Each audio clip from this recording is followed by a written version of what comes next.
বৰ্তমান সময়ত নিৰ্বাচনী প্ৰচাৰৰ মাজতে যিটো প্ৰাৰ্থীয়ে নহওক কিয় সৰহসংখ্যক জনসাধাৰণে তেওঁলোকৰ নিজৰ মনৰ পচন্দ নেতা বা প্ৰাৰ্থীক সমৰ্থন কৰি তেওঁলোকৰ মাজতে তৰ্কযুদ্ধ সৃষ্টি হোৱা দেখিবলৈ পোৱা যায়। গতিকে তেনে ক্ষেত্ৰত এইজন ব্যক্তিয়ে কি কৈছে আহকচোন এবাৰ শুনো। বহু পাৰ্টিৰ চৰকাৰ আহিব, বহু পাৰ্টিৰ চৰকাৰ যাব, কিন্তু দুখীয়া মানুহৰ লগত সদায় এটা পাৰ্টিয়ে থাকি যাব, আৰু সেইটো হৈছে বিৰোধী পাৰ্টি।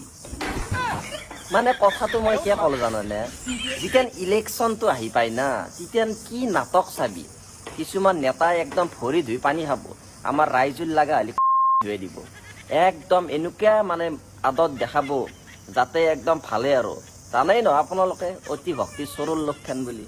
তো সেনেকুৱা কিছুমান আমাৰ অসমত নেতা আছে, ইলেকশ্যনত টাইমত গাঁৱৰ মাজত একদম চাইকেল লৈ যাব, খোজ কাঢ়ি যাব, কি মানুহৰ মৰম হাতে হাত মিলাব, যি গেলা একবাৰ জিকি গেল আৰু তাক কোনো ধে নাপা, ই একদম গাড়ী উৰে লৈ যাব, মা কচম উৰে লৈ যায়। মই নিজে দেখা পাইছোঁ, এম্বুলেঞ্চ ৰখে থৈ দিয়ে, কিন্তু কোনো পধ্যেই মানে সেই নেতাক লগ নাপায়। লগ পাব লাগিলে 10খান গেট পাৰ হ'ব লাগিব। এতিয়া ইলেকশ্যন আহিলে মানুহৰ একদম হেৰিও কৰি দিব, ধুই দিব, কিন্তু যেতিয়া একবাৰ জিকি গেল শেষ। লংকাত যোনে যায় ৰাৱণ হ'বই। গতিকে আমাৰ ৰাইজখিনি ইলেকশ্যনৰ নামত ইমান পাগলা হৈ লাভ নাই। ইলেকশ্যন আহিব, ইলেকশ্যন যাব, কোনোবাই নেতা হ'ব, কোনোবাই জিকিব, আমাক কিবা খুৱাইছে নেকি? আমি সদায় নিজে কাম কৰি নিজে খাব লাগিব, নিজে ইনকাম কৰি নিজে খাব লাগিব। ইলেকশ্যনত যাব, এই মিটিঙত পাতিব 200-300 টকাৰ 100 টকাৰ কাৰণে গোটাই দিনটোত মিটিঙত যায় কিবা যায় খৰচ কৰি লাভ নাই।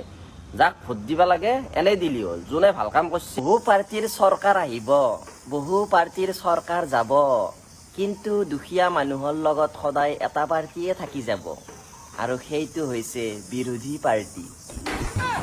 মানে কথাটো মই কিয় ক'লো জানানে, যেতিয়া ইলেকশ্যনটো আহি পায় না, তেতিয়া কি নাটক চাবি। কিছুমান নেতাই একদম ভৰি ধুই পানী খাব, আমাৰ ৰাইজৰ লগা হ'লে ধুই দিব, একদম এনেকুৱা মানে আদত দেখাব যাতে একদম ভালে আৰু জানেই ন আপোনালোকে অতি ভক্তি চৰুৰ লক্ষণ বুলি।